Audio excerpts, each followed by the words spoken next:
Hi, I'm Janet Kurtz, Editor-in-Chief of Nfocus. And I'm Madeline Bradford, the Associate Editor of Nfocus. And we're back with another exciting week of events and in good company. That's right. Yeah. It was a really great week last week. It was. And I think we celebrated some wonderful events, including one of ours, and it was great. Absolutely. Well, you had an event that kicked off the summer season called Here Comes Summer. That's exactly right. And it was a tribute to Donna Summer from the Lung Cancer Research Foundation. Now, I will tell you, the organization is not based here, but this was their first event that they had here in Nashville. Wow. And it was a special evening. Like I said, it celebrated the life and career of the Queen of Disco, Donna Yes. Summer, who tragically died of lung cancer in 2012. And when you look back at her work, which I'll tell you about in just a minute, just the sheer talent that we lost, it was so sad. The chair of the event was Susan Muno, and she was Donna's longtime friend, but also her manager. Wow. So she really not only knew her on just like a more personal level, but that evening she emphasized that the evening was less about fundraising, but also about community building. So getting the word out there that research and funding research is so important. Donna's daughter, Mimi Summer, was there with with Donna's granddaughter, Vienna Doler, and they were there to accept an award on behalf of the entire family.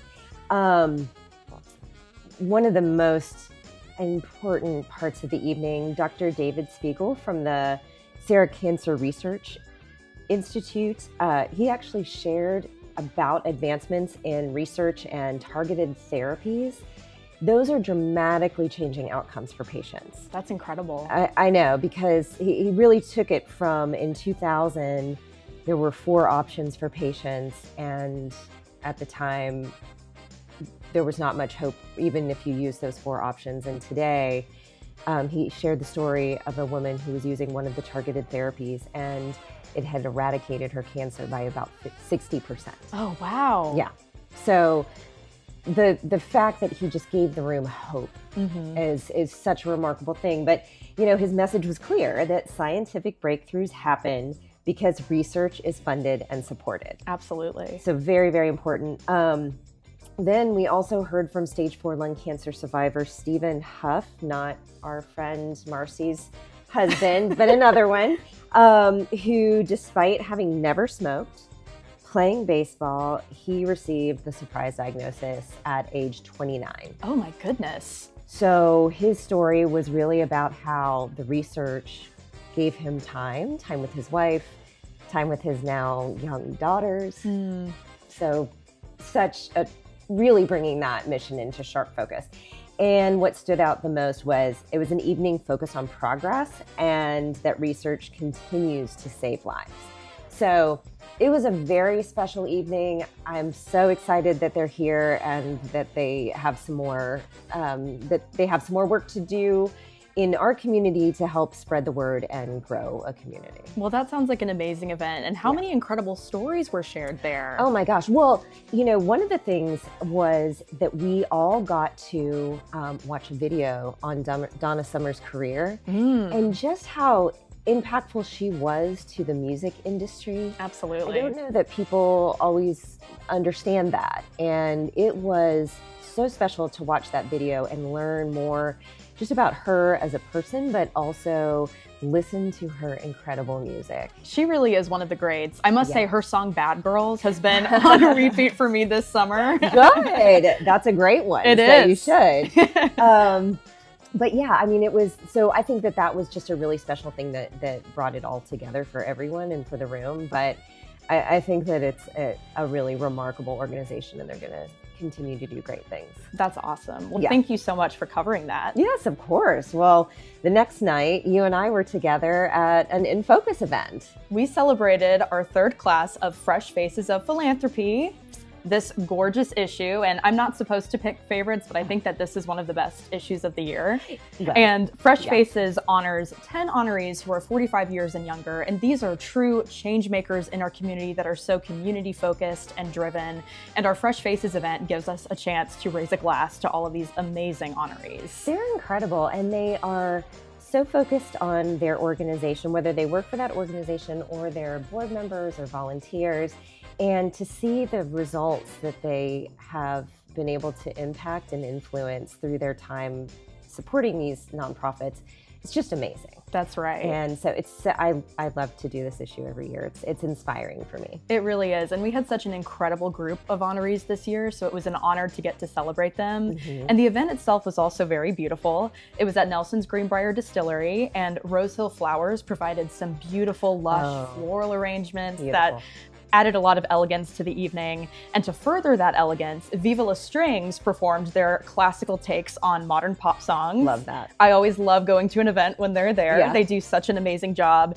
And there was such an electric energy in the room, and I'm sure you can speak for this too, but when guests were visiting with not just this year's honorees, but also past honorees, it was wonderful to see that community come together. I think that's absolutely right. And I love that like past classes come out to support the new honorees. Yes. And so I think that is very exciting. And, you know, the fact that people are still continuing to give back, even though they've been honored once, they're giving back to the community by continuing their work with their nonprofits, but also supporting these honorees. So absolutely. Yeah. And Janet spoke, of course, and she acknowledged each honoree by name and presented them with a plaque that displayed their feature in Nfocus, which is always such a sweet touch, and I love seeing those be presented to them.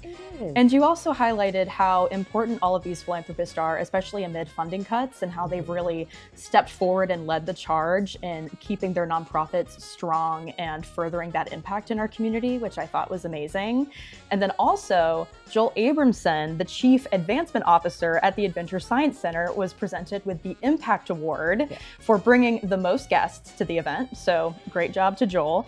And in return, the Adventure Science Center received a donation to support their efforts in fostering children's imagination. That's right. And we really thank Pinnacle Bank for helping us present that award to the Adventure Science Center. They were the presenting sponsor for that, so we certainly appreciate that. But I think you're right, and that's one of the things that in recent 2 years, a big conversation is around, you know, this evolving generation for philanthropy and nonprofit, and how do you engage a younger audience in being civic minded, and also knowing that there is a very big shift in funding sources, that grants often have been cut in the last few years, and that, you know, how do you engage a new audience? Absolutely. And, you know, these fresh faces of philanthropy, that's exactly what that represents, is people who are younger, but who are absolutely engaged in their community and want to make their community better. That's absolutely right. Yeah. But I thought it was a beautiful event. It was my second Fresh Faces issue and event to be a part of, and I had a great time being there. Well, good. Well, I'm so glad you were there, and and great contributions to the profiles. Those were all wonderful. Oh, thank you. It was a lot of fun. It was. Yeah. Well, the next night, you were busy. You went to Midsummer Night. So tell us about that. Midsummer Night is the Nashville Shakespeare Festival's annual fundraising cocktail party, and this is a newer event, but it's a fun way to celebrate the arts and the magic of theater in our community. And it also supports Shakespeare in the Park, which is a program that provides free Shakespeare and is one of 15 companies in the country to do so. Wow. Which is absolutely incredible. And artistic director Jason Spellbring celebrated that the festival will be returning to Centennial Park this year, where they can serve over 1,300 patrons a night.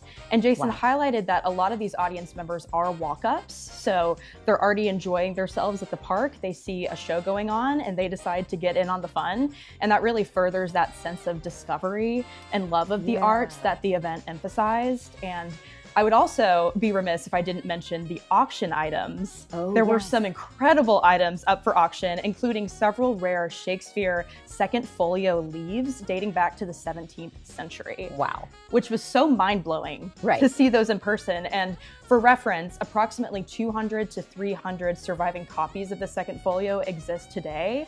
So guests were not just given the chance to support local theater, they were also given the chance to own a priceless piece of history. Wow. Which is so incredible.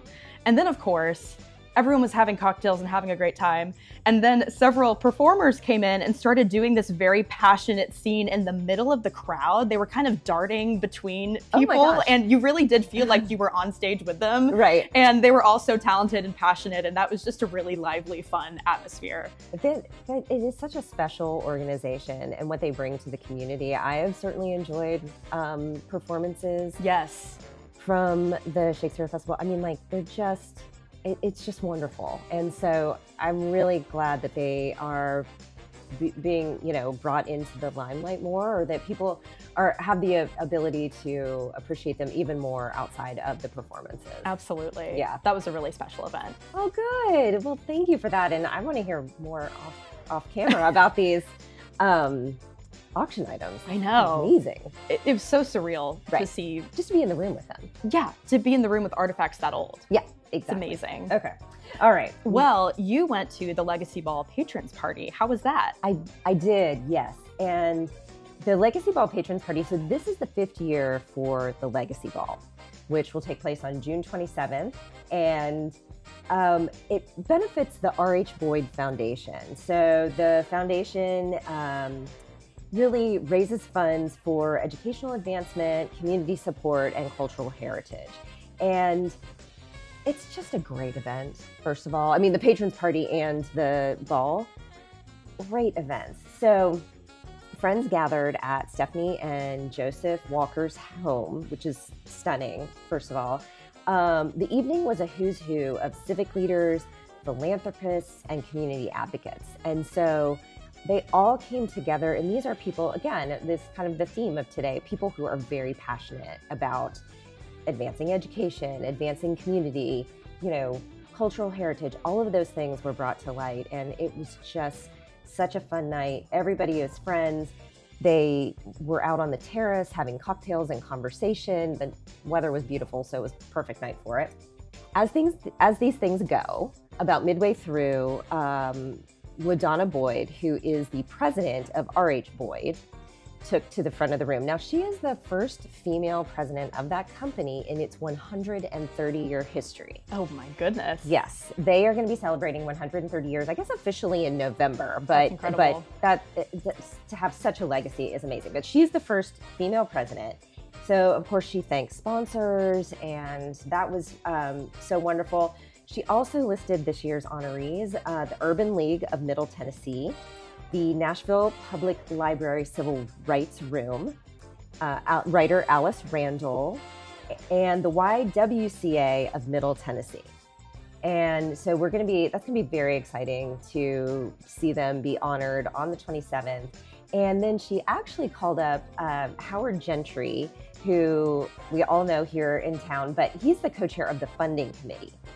And he reminded guests that philanthropy creates a ripple effect. And I love that sentiment so much. Through scholarships and grants don't just help recipients. They also help the countless people who the recipients serve. That's right. And I just thought that was so well articulated. And just such a beautiful message. And so I think that whole mission that the R.H. Boyd Foundation has is so important. Separately, I also want to do a shout out to the caterer for that evening, Inherited Flavor. They catered this incredible buffet. Not only was the food great, I'm going to talk about that in just a second, but the presentation was beautiful. I mean, their displays were stunning and just so wonderful. They had these jerk chicken skewers. Ooh. I could not get enough of them. That sounds they were so just delicious. Incredible. They had these lobster mac and cheese bites that were also a hit. Nice. And so much more. I mean, there was so much food. But anyway, Inherited Flavor, that's who catered. It was incredible.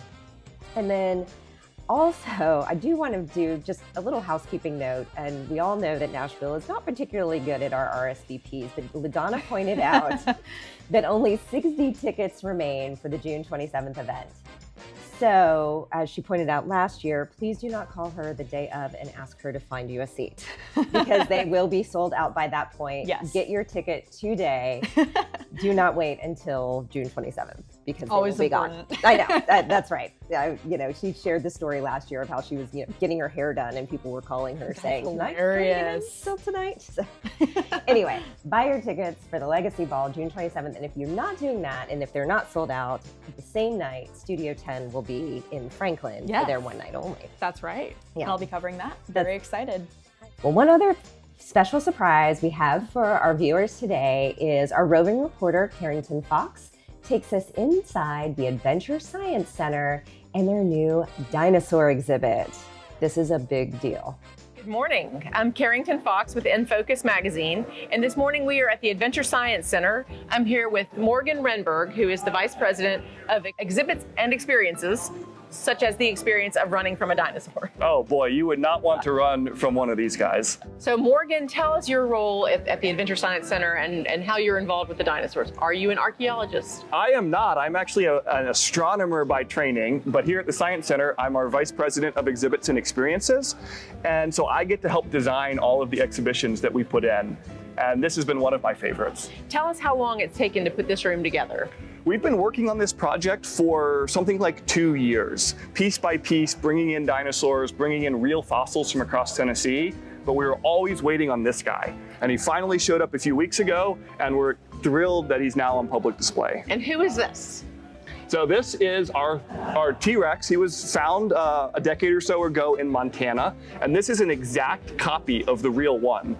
I'll give you a little insider secret, which is that most skeletons you see in museums aren't actually real because fossils are as heavy as rocks. And you can imagine if we had to string all these rocks up, we'd have to put a lot of supports up to make it safe.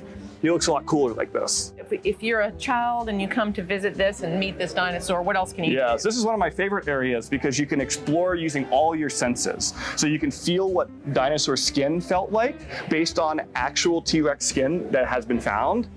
You can use your nose to smell what T-Rex's breath smelled like. Spoiler alert, it's not very good. You can use your eyes to look down our dinosaur and see how narrow it is, which gave him great agility. And then perhaps most fun of all, you can mix together different animals to imagine what T-Rex might have sounded like, which is exactly how they made the sound effects for movies like Jurassic Park. Morgan Renberg, thank you so much. This has been a great experience. I'd say I'm terrified, but I feel like I'm in good hands here, a very safe place at the Adventure Science Center. Well, we can't wait for everyone to come and see it for themselves. So that's our week. We had a great one. It's a wonderful summer season. It's a great way to kick it off. Speaking of summer season, since we are a little lighter in events, we will be out June 22nd. But not to worry, we will be back on June 29th. Madeline will be covering some travel story for us that day. So my co-host that day will be our roving reporter, Carrington Fox. That's right. So excited about that. So we'll be covering Studio 10. So I'll look for your notes on that. We'll be talking about the Legacy Ball. And then we'll also go into Corinne at Cheekwood, the new wonderful cafe at Cheekwood. Carrington also takes us to Christy Cookie, and this is kind of fun because she will tell you she feels like she's been making cookies wrong her whole life, and Christy Cookies is going to teach us how to do it a little bit better. And then we're also going to be talking about the Bar Rosa opening in the arcade. I know there's a lot of buzz around what's happening in the arcade, and this is one that's new and we're really excited about. So be on the lookout for that for June 29th. Be sure to like and subscribe to our YouTube channel so you know when things come up. Be sure to follow our social medias, sign up for our newsletter, and remember that with you, our Nfocus friends, we're in good company. Cheers. Cheers.